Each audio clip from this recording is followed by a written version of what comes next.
Bab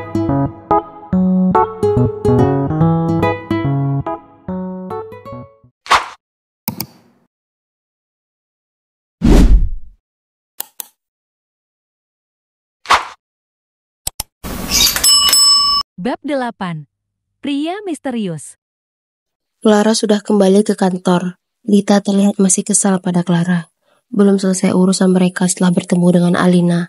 Dan Clara juga telah memberikan semua tugas nasabah bermasalahnya pada dirinya. Aku akan minta putus hari ini juga. Benak Lita yang sudah muak dengan Clara.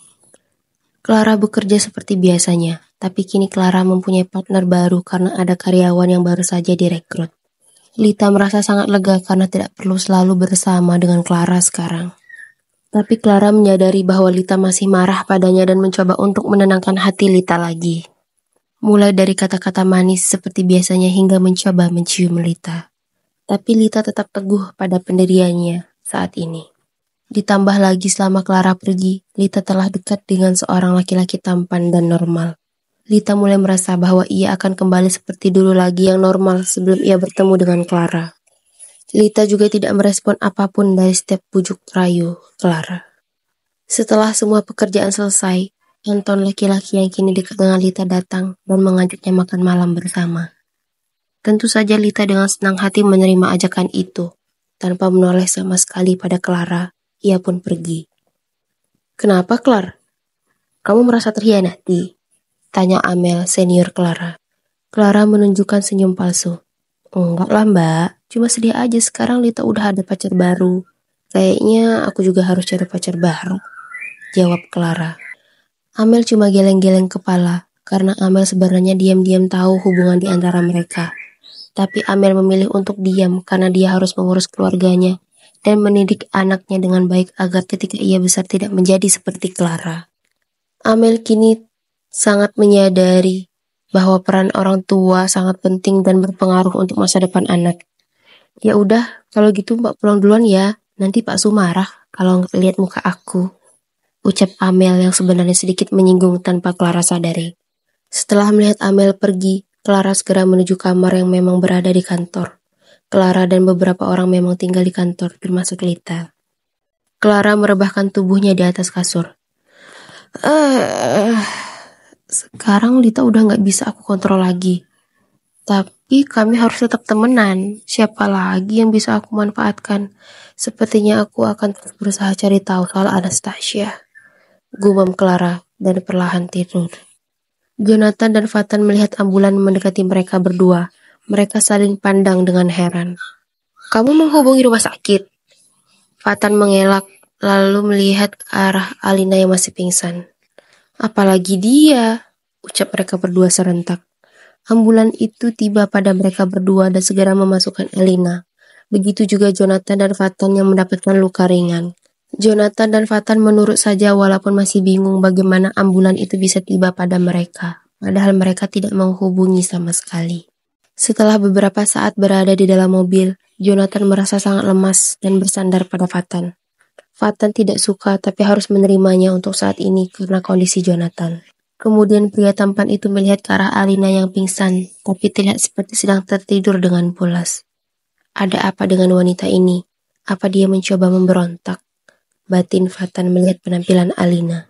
Dia terlihat seperti anak baik-baik dari wajahnya. Rambut panjang juga terlihat lebih cocok untuknya, sambung Fatan. "Apa kamu ini sedang mengkritik gadis ini?" ucap Jonathan lirih. "Aku kira kamu sudah mati, ternyata masih hidup," sahut Fatan. Kemudian hening, tidak ada obrolan lagi.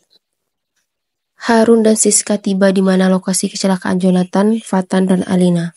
Tapi mereka tidak melihat mereka. Mereka hanya menemukan motor Fatan dan Jonathan yang rusak. Dan ada bekas darah di salah satu rumput di dekat pohon dan satu ikat rambut.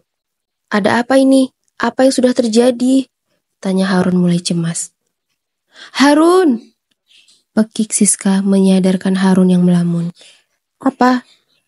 Apakah salah satu dari mereka berdua memakai ikat rambut?" tanya Siska. "Apa kamu gila? Mereka laki-laki normal. Kalau begitu ini milik siapa?" tanya Siska seraya menunjuk ikat rambut milik Alina yang terjatuh. "Aku nggak tahu. Ayo kita ke rumah sakit aja. Mungkin ambulan tadi bawa mereka berdua, ajak Harun. Mereka berdua pun pergi dari sana dan menuju rumah sakit. Fatan dan Jonathan sudah mendapatkan perawatan untuk luka yang mereka dapat dari kecelakaan tadi. Sedangkan Alina masih dalam pengecekan dokter, karena mengingat keadaannya wanita itu sebelumnya. Fatan dan Jonathan mengikuti semua proses yang sedang Alina jalani karena khawatir. Mereka berdua merasa bersalah pada Alina, gadis yang tidak mereka kenal sama sekali. Lalu beberapa saat kemudian, penulis cantik itu sudah selesai menjalani perawatan dan kini sedang diinfus dan menunggu wanita itu sadar. Fatan dan Jonathan menuju tempat administrasi untuk biaya perawatan Alina dan mereka. Tapi ternyata semuanya sudah dibayar oleh seseorang. Siapa yang bayarnya? Tanya Jonathan. Mungkin orang yang menelpon rumah sakit? Tanya balik Fatan. Dalam keheranan itu, Fatan dan Jonathan menuju ruangan di mana Alina berada. Dan tepat di depan pintu masuk ruangan itu mereka melihat pria dengan pakaian serba hitam dan tertutup melihat ke arah ruangan. Mereka berdua mendekati pria itu dan mereka melihat pria itu meneteskan air mata dalam diamnya. Fatan mencoba menyentuh pria itu, tapi pria itu menyadarinya dan pergi dari sana. Ada apa dengan dia? Tanya Jonathan kesal. Fatan hanya diam dan terus memandang pria itu yang kini sudah tidak terlihat lagi. Sudah sadar, dok, pasien sudah sadar, pakik suster dari dalam ruangan. Fatan dan Jonathan saling pandang, kemudian masuk ke dalam. Mereka melihat Alina yang masih lemas, kini membuka matanya dan melihat ke seluruh ruangan. Suster yang tadi berada di dalam kini sedang keluar untuk memanggil dokter. Hei, apa kamu baik-baik saja? Tanya Jonathan. Alina hanya diam dan tidak menjawab. Alina menunggu sampai dokter datang dan menjelaskan semuanya. Jonathan merasa kesal karena telah diabaikan oleh wanita yang ada di hadapannya kini. Fatan menenangkan Jonathan mengingat keadaan dan situasi yang ada. Hei, gadis berambut biru silver, kenapa kamu berada di sana malam-malam begini? Alina masih diam. Wah, apakah mulutmu itu? Perkataan Jonathan terhenti karena Alina tiba-tiba duduk dan memasukkan kertas hasil pemeriksaannya ke dalam mulut Jonathan.